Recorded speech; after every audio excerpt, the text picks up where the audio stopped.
அம்பாளுக்கு 9 ராத்திரி நவராத்திரி, ஆனா சிவபெருமானுக்கு ஒரே ஒரு ராத்திரி, அது சிவராத்திரி. ஏன் மாசி மாதத்துல வர மகா சிவராத்திரி அன்னைக்கு தூங்காமல் கண் விழித்திருக்கணும் தெரியுமா?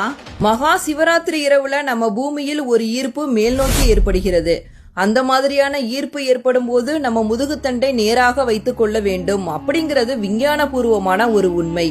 மகா சிவராத்திரி இரவுல முதுகுத்தண்டை நேராக வைத்துக்கொண்டு தியானம் செய்யும் போது நம்முடைய உடல் மற்றும் மனதின் சக்தி நிலைகளானது உயர ஆரம்பிக்கும்.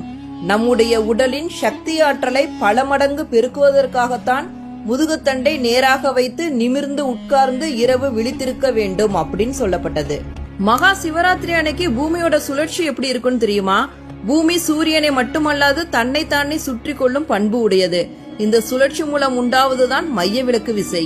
இந்த மைய விலக்கு விசையானது 1 முதல் 33 டிகிரி அட்சரேகை வரை இருக்கக்கூடியது.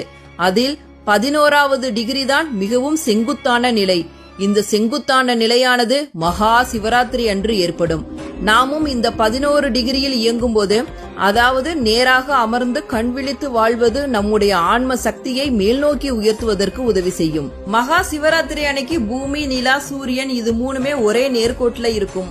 இந்தியாவுல நடு இரவு 12 மணி 15 நிமிடத்திலிருந்து 12 மணி 45 நிமிடம் வரை உச்சக்கட்ட சக்தி கிடைக்கும் அப்படின்னு சொல்லப்படுது. 140